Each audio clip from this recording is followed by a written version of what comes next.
car bomb attack on the Khobar Towers on the oil-rich Gulf coast of Saudi Arabia has not been solved to this day. In June 1996, it left 19 Americans dead in the housing complex of the United States Air Force Base in Dhahran.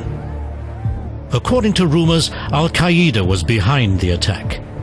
The Saudi government, however, obstructed the investigation as they didn't want to admit the existence of Al-Qaeda networks in their country. The attack on the World Trade Center in New York City on September the 11th, 2001 seriously embarrassed the Saudi government. The Saudi authorities attempted to deny the involvement of 15 Saudi citizens. In May 2003, a new phase in the conflict with Al-Qaeda began. In Riyadh, 9 terrorists managed to enter 3 compounds, mainly inhabited by foreigners, and detonated car bombs. 26 people died, among them Americans and Saudis.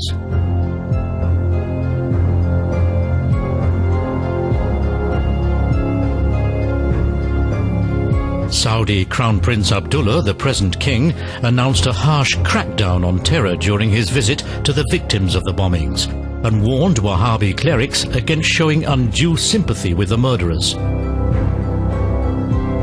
The Minister of Foreign Affairs, Prince Faisal, Abdullah's half-brother, was equally adamant.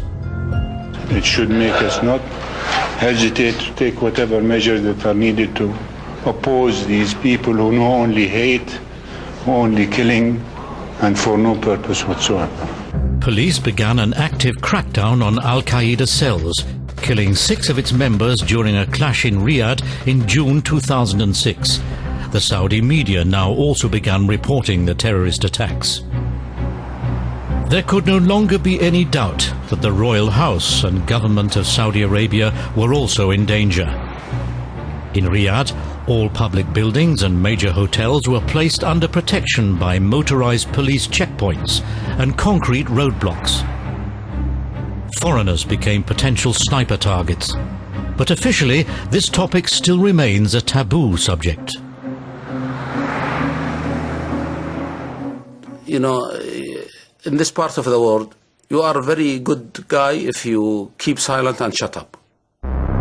President Bush wanted to bring democracy to the Arab world. This was not a popular reason to go to war in the region. As his soldiers marched into Iraq in April 2003, they were not allowed to operate from their military bases, which were still in existence in Saudi Arabia. The Americans set up their main headquarters in Qatar. The real reasons for the war are unclear. Allegedly, the Americans wanted to destroy Saddam Hussein's weapons of mass destruction, but as such weapons were never found, it was presumed that they were primarily interested in the Iraqi oil. This presumption is probably only part of the truth. After 9/11, the real reason was probably their paranoid fear of a threat to their security from the Mideast.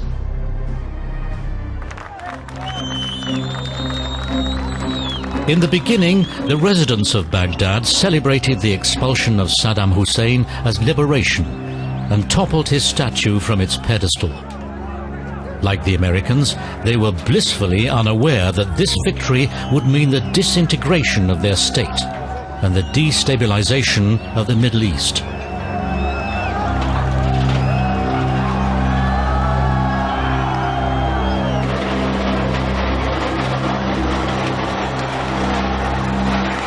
Saddam Hussein had already underestimated American determination once before.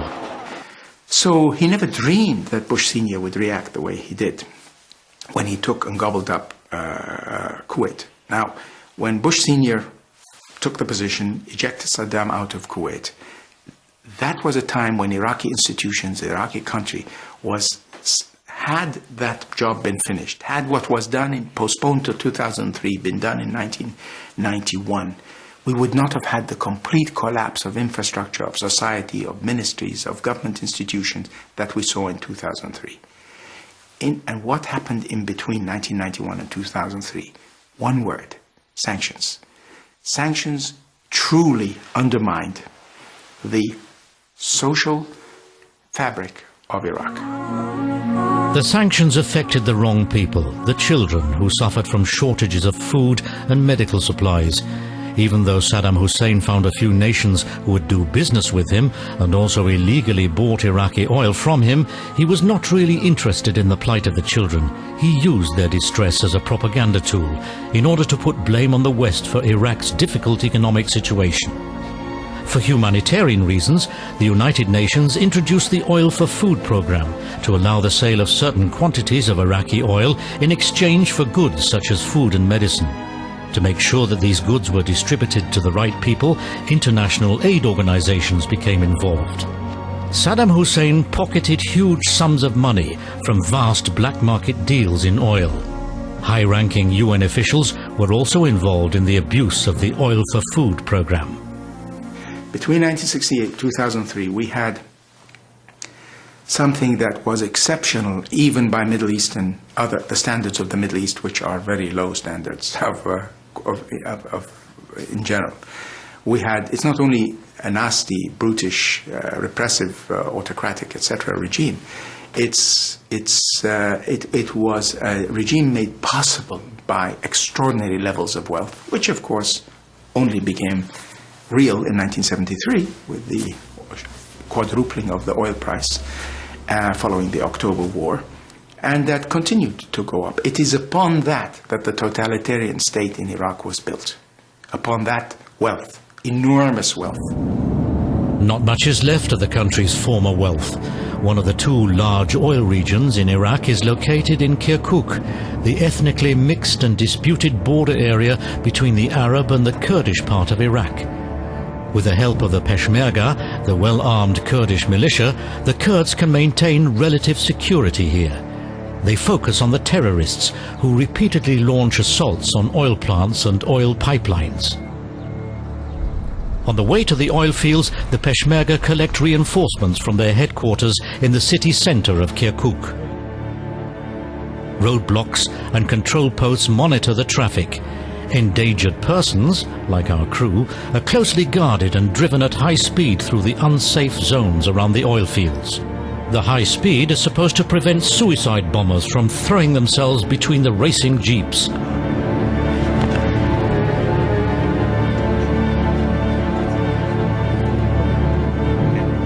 The team has to film from the moving car, as the Peshmerga cannot even guarantee their safety within the cordoned-off area.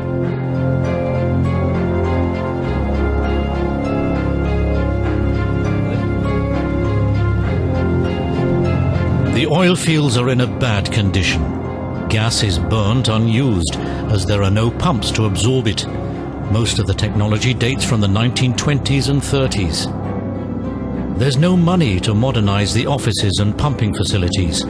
Even though the oil is flowing again, the production is still nowhere near the level it reached in 1990, before the Second Gulf War. After hostilities ceased, it was reduced to half. Iraq, which was once the second largest oil exporting country in the world, now no longer plays a significant role on the oil market. The chief engineer explains why the Americans' hopes of restarting oil production quickly were dashed. The investment on oil field was something in Kurdistan was something around $1 billion, 800 something. We have, spent more than half of that money to the security issues, and half of it to the, it is no sense to rehabilitate a plant then attacked by insurgencies for the next day. It's no sense to keep it like that. Either themselves, American people, they have helped us on engineering assessment for the plants, for the facilities. They have rehabilitated those facilities, but we have lost half of that investment to the security issue. Exactly, more than half, to be very frankly with you. Even within the cordoned-off compound, the executive employees can only move around with heavily armed security guards. Kidnappings of employees are commonplace. The attacks on the oil fields are sometimes carried out by their own employees.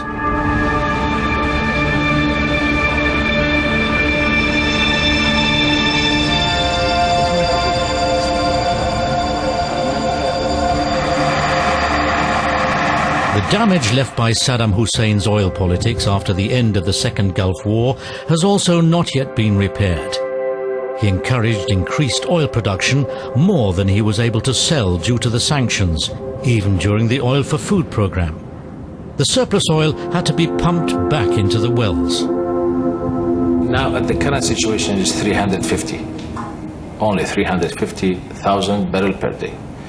All the fields has been ignored and ruined by either by politicians first, then by the technical people. Many of our field has been ruined via the reverse injection of oil into the well. During the resolution of United Nations for oil, food for oil, during that period, we were obliged to do that because of the limitation of the production. But every day we are here losing a couple of thousands, every day. The Kurds consider Kirkuk their city, but thousands of Kurds still dwell outside the gates of their old homeland in a former soccer stadium, now used as a refugee camp. They had to make way for Arabs, who were forcibly resettled under Saddam Hussein. Many Kurds lost their houses and their property. The return to their original homes is only proceeding slowly, as the central government in Baghdad has no interest in Kirkuk being integrated into an autonomous Kurdistan. At the same time, there is also the matter of oil revenues. The solution to the Kirkuk problem has thus been deferred time and again.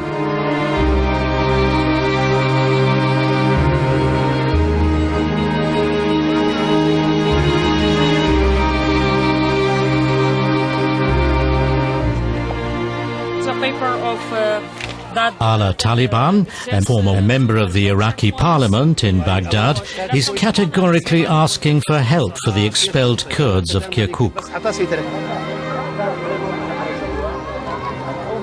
Specifically this city that we are, it's Kirkuk, and everyone is saying it's oil city, but this is how the oil being spent. This is the services that we have, and these are the families. I don't think that anyone in the world expect that the oil money has been spent for the getting the life of the Kirkukian people at least to get better. For me and for the others, this is what we know. This is the reality, and this is the only fact that we know. The oil money, the income from the oil, it has been always used for buying weapon, for buying mass destruction weapon, and to kill us. We were tortured constantly. One day was worse than the next.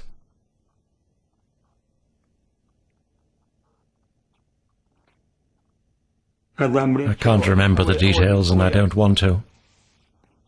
And our only fault was that we were Kurds. I don't know why God created us as Kurds.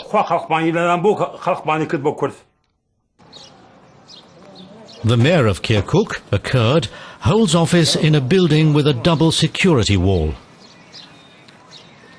The people of Kirkuk are very disillusioned that oil never brought them any prosperity. Quite the contrary. It was why they've been persecuted and discriminated against. We've never profited from the oil wealth. Never, ever. Because of oil, our town and our country have suffered greatly, with chemical weapons being used against us. With the money from oil sales, weapons of mass destruction were manufactured and purchased. And with that money, wars were fought against us and our neighbors. Oil brought us no prosperity, only destruction and misery. Therefore, since I've been mayor, we've striven to prevent our being discriminated against any longer, and to ensure that these oil revenues will benefit us in the future. Since 1991, the Kurds have been able to regain control of their region to a large extent. Having declared it a UN safe haven, Allied American and British air power protected the Kurdish zone from Saddam Hussein's attacks.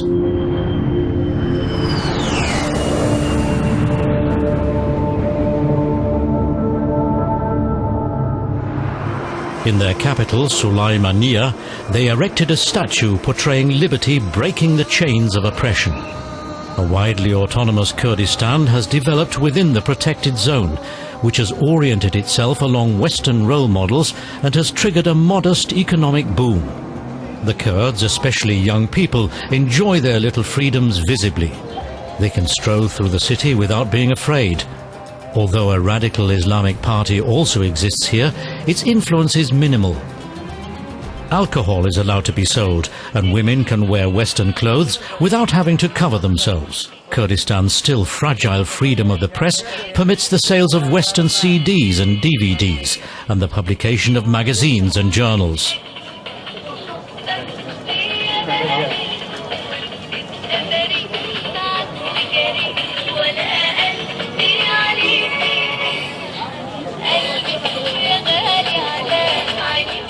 Pictures of Jalal Talabani, the popular head of the Talabani tribe of the same name, and the president in Baghdad are also on offer.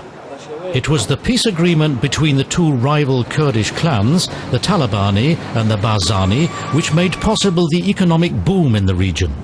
By joining forces against Saddam Hussein, the Kurds learned that they must not fight one another. A rekindling of the old feud would dash all hopes of developing Kurdistan into a blossoming community. The biggest obstacle at the moment is the oil and gas shortage. Kurdistan receives only a limited share of Iraq's oil subsidies. Fuel has consequently been rationed. Long lines at the filling stations have become a regular occurrence. Access to petrol pumps is strictly regulated to prevent people from jumping the queue. The petrol comes from Turkey, but the quality's changing all the time. Sometimes it's good, sometimes bad. On some days there's no petrol at all distributed, and then on some days we get petrol after just 2 hours. Fuel is only sold in exchange for coupons. Normal citizens can purchase 1 tankful per week. Taxi drivers get up to 2. I'm spending 25% of my salary on petrol. Anyone who isn't served before the filling station closes has to leave his car there until morning, so as not to lose his place in the queue. A litre of ration petrol costs the equivalent of 82 US cents. This situation is one more reason why the Kurds are not willing to give up Kirkuk and its oil. I believe that as long as the Kirkuk problem remains unresolved, we don't have all our rights.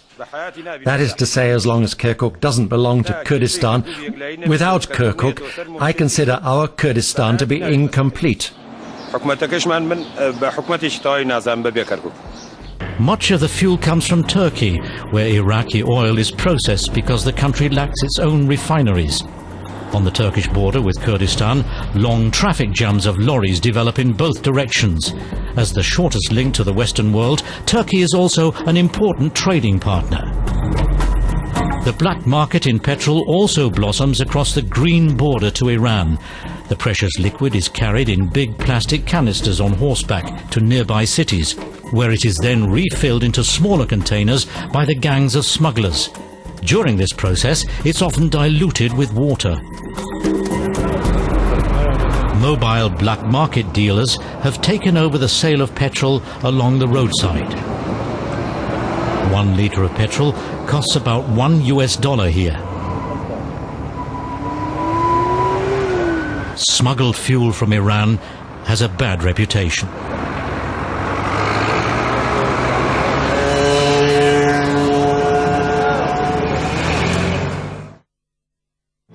So far, Kurdistan has been spared the civil war-like fighting between Sunnis and Shiites, although lately Sunni Arabs have more frequently resorted to suicide attacks against the Kurds in Kirkuk.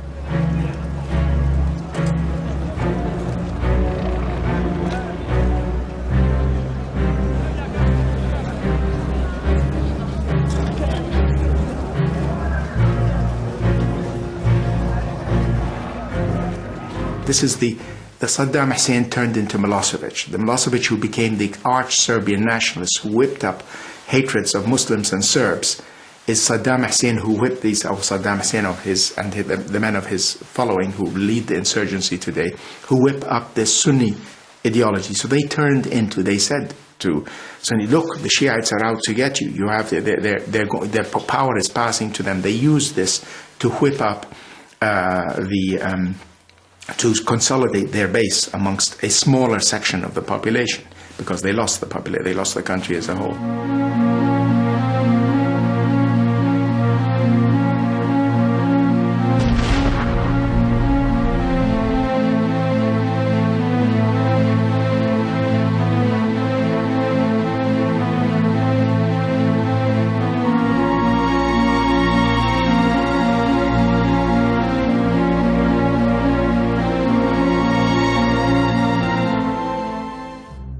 A blind corner on the Shatt al-Arab waterway to the south of Basra is under constant surveillance by American and British patrols.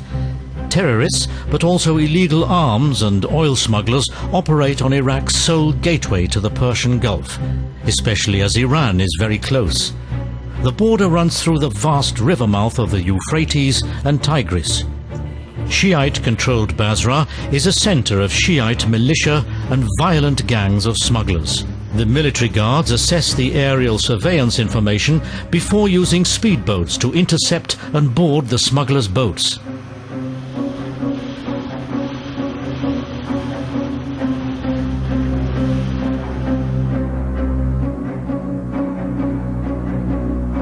During these operations, they cooperate with special Iraqi units which are responsible for the control of smuggling.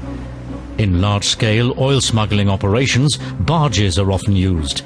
Their freight is transferred onto bigger boats after they leave the flat waterways. Fishing cutters are also controlled. Their owners can acquire cheaply rationed diesel oil, which they often sell for a higher price to the smugglers. This way, they can earn more money than through fishing. Any farsighted politician would understand that the real source of the future wealth, oil wealth, lay in the south in untapped reserves and resources. So if anything is going to split Iraq, it's not because of the Kirkuk question. Kirkuk is a Kurdish demand, and they're lobbying for it, and they're fighting for it, and fine.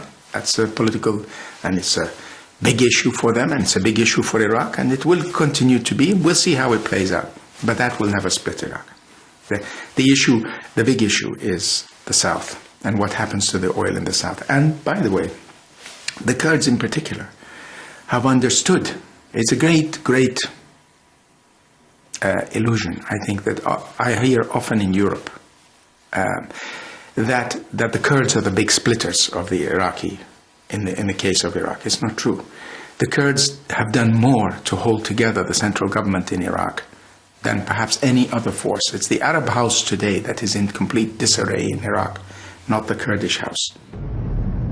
Off the highway leading to the new international airport, an imposing Khomeini mosque has been built in the south of Tehran. It's still unfinished, but already serves as an unofficial pilgrimage site. A quarter of a century after the death of Ayatollah Khomeini, the leader of the Islamic Revolution, his regime is still struggling to keep alive the goals he introduced. After proclaiming the theocracy, Khomeini regarded himself not only as a spiritual, but also as the secular head of the Islamic Republic. He established the office of a faqih, of a leader of the nation. Religious Iranians regarded this self-enhancement as hubris. Unlike the Sunni Muslims, the Shiites only accept the son-in-law of Muhammad, Ali and his sons from his marriage with Fatima, Muhammad's daughter, as the legitimate successor of the Prophet, as imams, as well as their respective male offspring. Since the 12th Imam disappeared during his childhood around 870 and is expected to reappear as the Messiah one day, the Shiites have no Imam to guide them. This mission has now fallen to the community of Ayatollahs. This family dispute among the immediate descendants of Muhammad has since developed into a fierce religious controversy between Sunni Muslims and Shiites. A delegation of the Basijis has also gathered under the Khomeini shrine. The Basijis were originally the youth organization of the regime. As a branch of the Pasdaran, the Revolutionary Guards founded by Khomeini at the beginning of the Iran-Iraq War, they carried a greater burden than the armed forces of the state in the war against Iraq. The Basiji forces, which according to official data have a potential strength of 20 million men, are allegedly the pillars of the regime. Their leader exhorts them to champion the ideals and aims of the revolution. The red roses are the emblems of the martyrs who sacrificed their lives for the cause.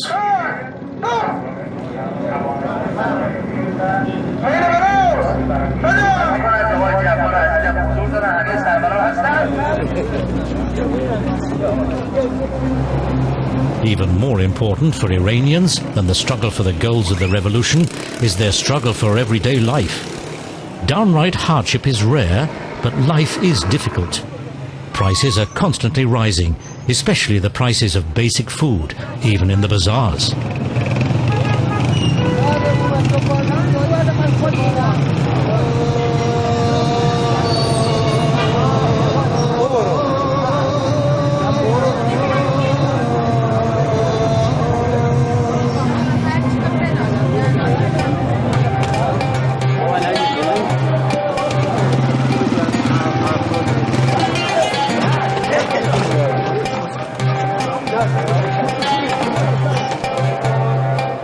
Expensive carpets are sold almost only to tourists and foreign business people.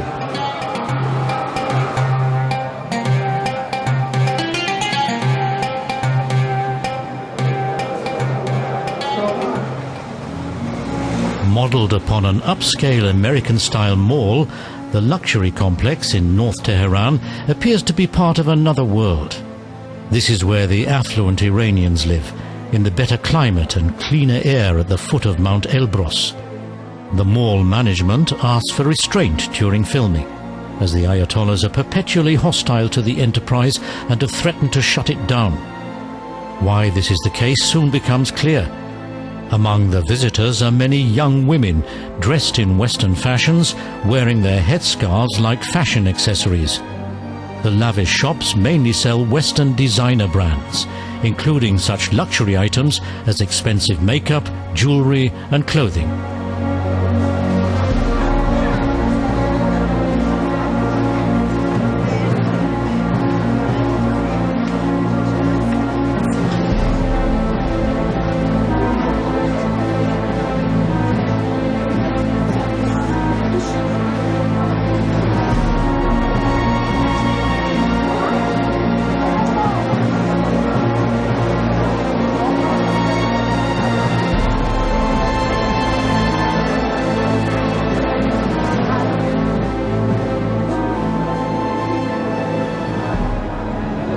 For many young people, the mall serves merely as a meeting place. They hang out in the entrance area, where there are cafes and food stands. Here, they can meet their peers, even of the opposite sex. Not exactly easy in Tehran, but not prohibited.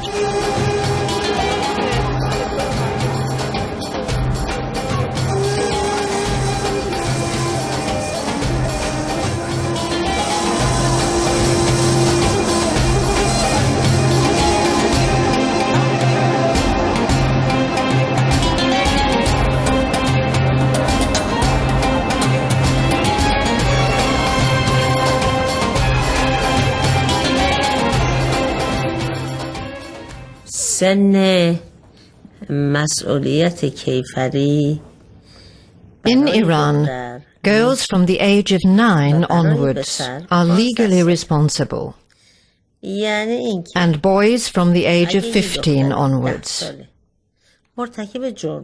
So, if a girl of 10 commits a crime, she will receive the same sentence as a 40-year-old, man or woman. For this reason, human beings under the age of 18 can be executed in Iran.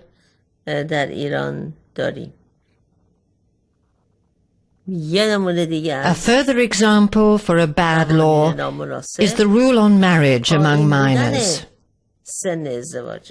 A girl can be married off at the age of 13, a boy at the age of 15.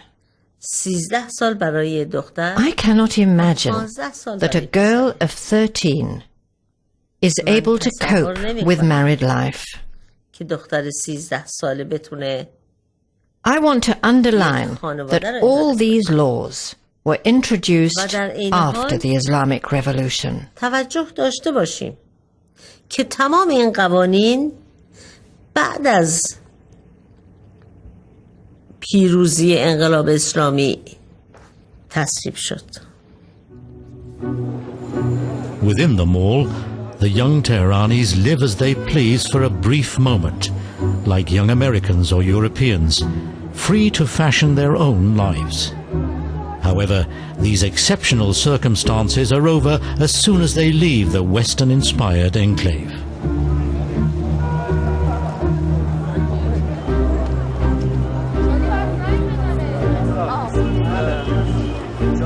به موجب قانونی که در ایران هست According to Iranian law, every woman, no matter if she is a Muslim or not, Iranian or not, has to wear a headscarf.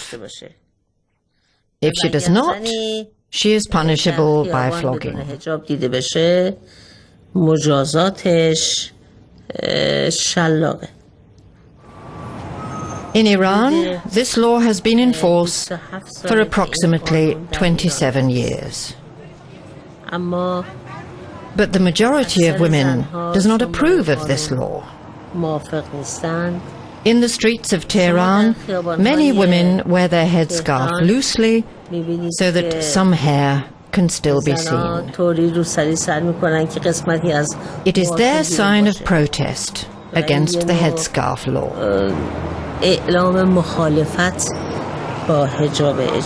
The streets of the city centre around the university are full of young people, who by now make up 2/3 of the population. Here, women also wear their headscarves in a much more daring fashion than dictated. However, the casual picture is misleading. Apart from English and French textbooks and selected works by classical authors, no Western literature is available in the university bookstores. On campus, the students appear easygoing and relatively unafraid in front of a Western microphone. There are some problems. For example, I'm as a geologist, it's impossible for me to go on oil well field to, for example, have oil exploration and such of these things. I should just rely on the official work, in the office, and just drawing some maps and some computer works. And there are some limitations for ladies, but we have got used to them. For most, their studies will not necessarily lead directly to a job. Considering the unemployment rate of 20%, prospects for the future are bleak.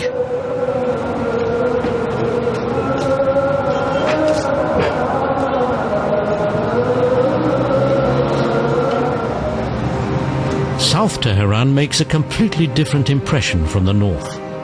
Poor people, workers, and the lower middle class live here. Everything appears poorer and more shabby. The streets, the houses, the stores, and the alleys leading off the main roads.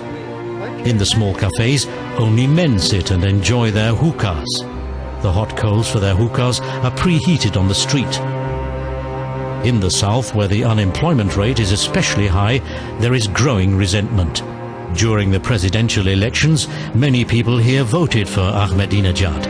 Now they're disappointed that the price of bread is rising and that he hasn't kept his promise of including them in the country's oil wealth.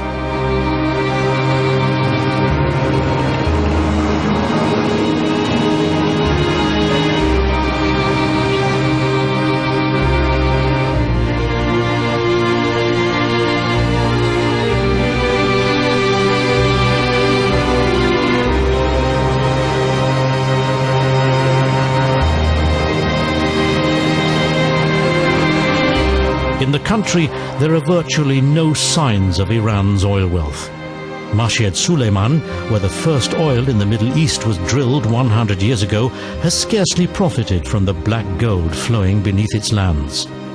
Oil has been appearing in great puddles on the surface for thousands of years. But here, in the unpaved streets of the outskirts of town, the inhabitants view it as no more than stinking dirt against which they're powerless. Filled with bitterness, a retired employee of the oil company and the municipality leads us into his house, in which the oil is seeping up through the floors and the walls.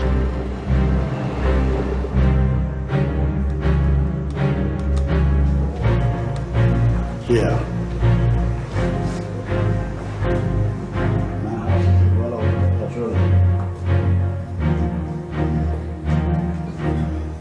1383, we have reported to the company again, and they didn't get action. For 20 years now, he has been asking the state-owned oil company to repair the damage. Nothing has been done. They don't want help to the people, really.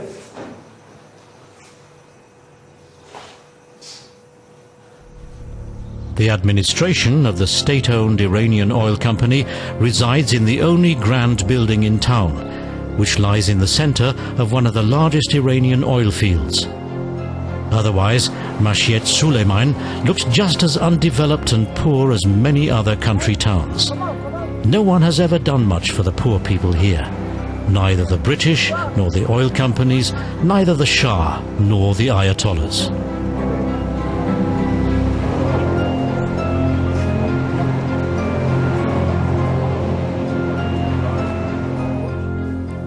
ایران کشور ثروتمندی است. Iran is a rich country. اما متاسفانه Unfortunately, according to the latest statistics, over 10 million people live below the poverty line. در ایران زیر خط فقر. یعنی از هر Translated into numbers, this means that every seventh Iranian has to live with less than $1 a day. زندگی میکنه. This speaks for bad economic leadership and administration. سوء مدیریت اداری و اقتصادی. Oil did not bring us luck. برای ایران خوشبختی نیاورد. A parking area for trucks near the old refinery on the outskirts of Tehran. The trucks are driven until they break down. The entire traffic infrastructure of the country is outdated.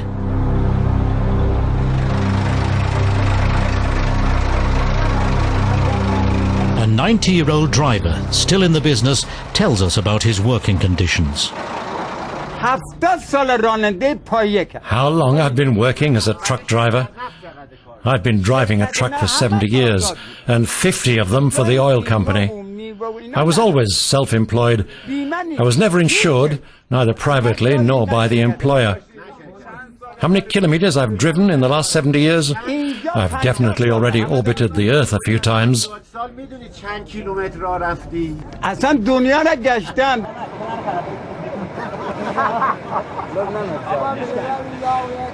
His colleagues discuss the question as to whether they're better off since the Mullah regime has completely taken over the oil business.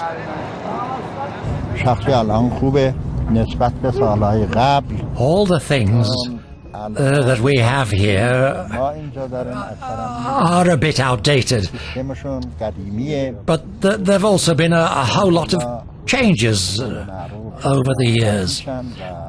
So things are indeed changing for the better.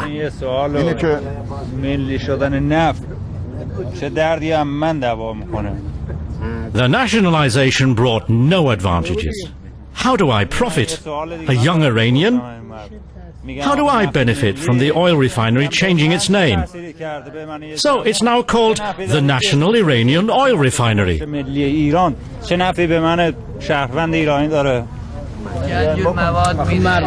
What he means is that after all, we're not better off, but quite the contrary, worse. But one just mustn't say that. But we're all Iranians. It affects us all. Oil feeds only a small fraction of the population. Back in 1950, only 0.7% of all employees were working in the oil industry. In 2001, the percentage was still the same. It hadn't changed.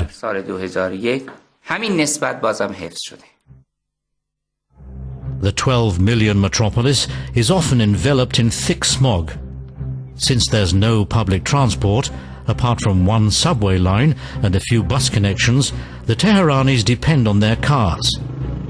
The country's own, predominantly old models do not have a catalyzer and consume a lot of fuel. Given the high fuel subsidies amounting to 14 US cents per litre, Iranians themselves consume 40% of their oil production. As the country had to spend $6 billion on subsidies annually, petrol was rationed since the summer of 2007. Interesting when considering that Iran regards itself as the second largest oil producer in the OPEC. The Friday prayers on Tehran's university campus are like a political rally. In Islam, there is no separation between religion and politics. Every week on the Islamic Sunday, the leading Ayatollahs propagate their fiery political slogans here. Khomeini's slogan, "We will always support the Palestinians," still rings true today. Ayatollah Jannati, the 84-year-old companion of Khomeini and chairman of the Council of Guardians, the religious body which supervises the government and the parliament, belongs to the arch-conservatives. However, it doesn't make much difference who is preaching at any one moment. The huge assembly hall, which bears no resemblance to a mosque, is always filled with old men who are brought here in buses.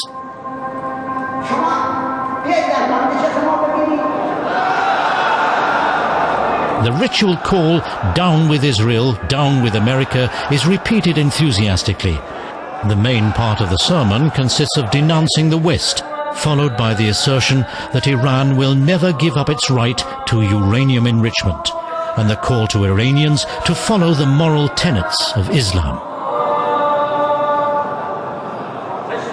Together with the worshippers, the Ayatollah then bows in prayer towards Mecca, whereupon everyone touches the ground several times with his forehead and knees.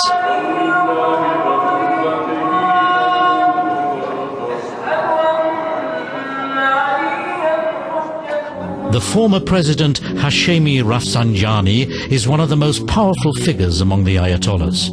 His popularity has suffered following rumors that he is one of the most corrupt figures among the clerical leadership. His private fortune is estimated at $4 billion. The Ayatollahs draw parts of their high income from the so-called foundations. After the Islamic Revolution, all state enterprises from the Shah's time were transformed into foundations controlled by Ayatollahs.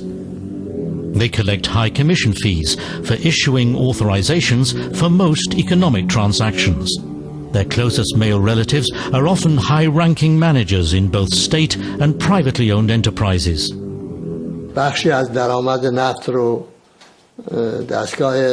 A good part of the oil revenues goes to the political institutions. The income from the oil revenue has always been an important part of the state budget.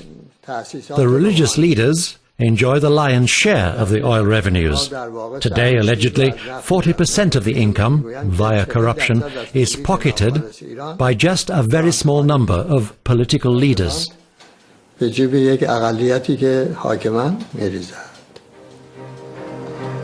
The twin water towers of Kuwait are the symbol of another world. No more than a tiny spot in the desert between Iran and Saudi Arabia, the little emirate has advanced much further towards modernization than its two powerful neighbors.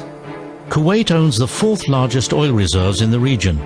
With the help of its oil riches, it has long repaired its war damage. Today, the bay along the Gulf bears more than a passing resemblance to the French Riviera.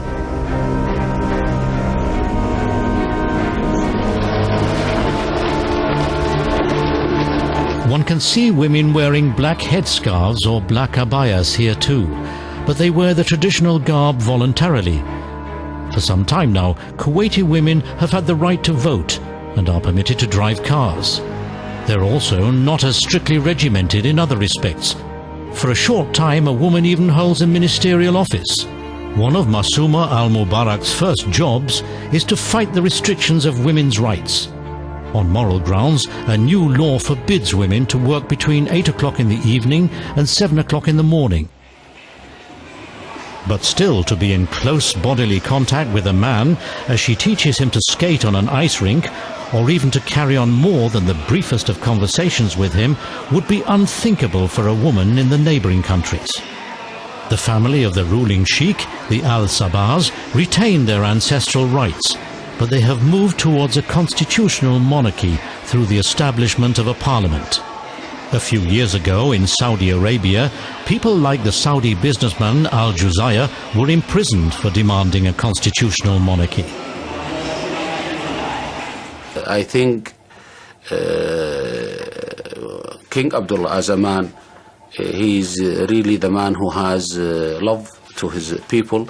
But, it is always, one cannot make all the change, unless you have complete system, constitution, and establishments rather than individual become good or become not good.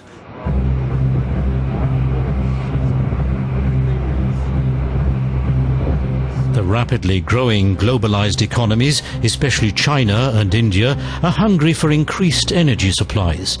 This has made oil prices soar. Saudi Arabia's new oil wealth has made the regime safer and more self-confident. The local elections, at which at least half of the representatives are elected freely, constitute one of the first cautious steps towards reform. In Daman, Shiites are also part of it. They feel freer too.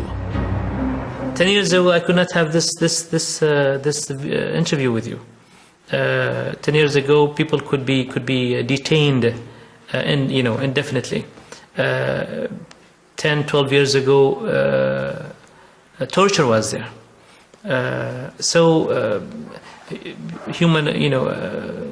freedom of expression is not there. Before, when you talk about the phone, you would be afraid. Now, so things have improved. Saudi Arabia is still a rigidly governed, centralized country. Even in big cities such as Daman, the local government has very little power, and the local parliament even less. This is not municipality council in the Western sense, or in most of the world sense. It is a Saudi type of council where you get involved in cleaning, the streets, the garbage collection, the streets themselves inside the cities, gardens, very limited issues. You don't get involved in the, for example, in health issues or education issues in the area and the cities you are in. So it's not like when you become a mayor or a part of the municipality council where you get everything is under your power. No, here you are only involved in the municipalities, pure municipalities things. As I said, cleaning, gardening, and streets. So it is limited. Plus, it is not final until the minister looks at it. I mean, he could veto your decisions. Every year during a national holiday, the unity of the clans is celebrated in Riyadh.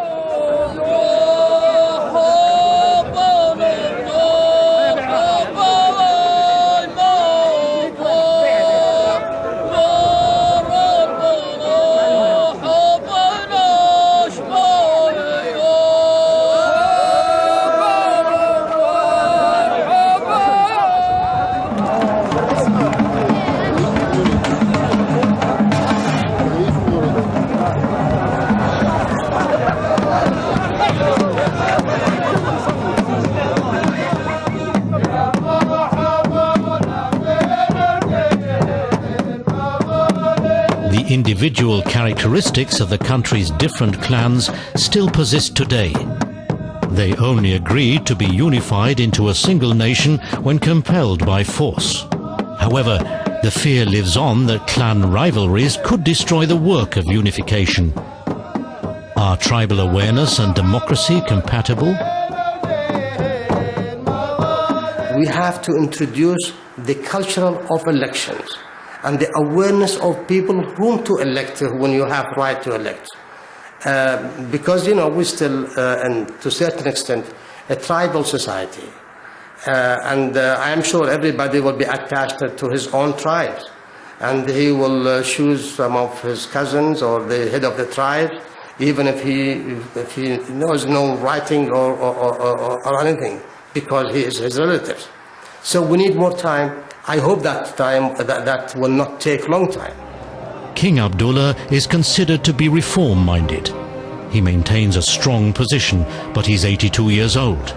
In a society divided between urban affluent classes demanding even greater freedoms and the Wahhabi Puritan fanatics who want to cling to their religious dictatorship, every step towards liberalization will take a long time. It's evident that this conflict is compelling Abdullah to be very cautious. And where the other powerful princes stand, the sons of the founder of the Ibn Saud Empire, almost all of the same age, and among them Crown Prince Sultan, the country's Minister of Defense, remains a secret, which is closely guarded behind the walls of the palace.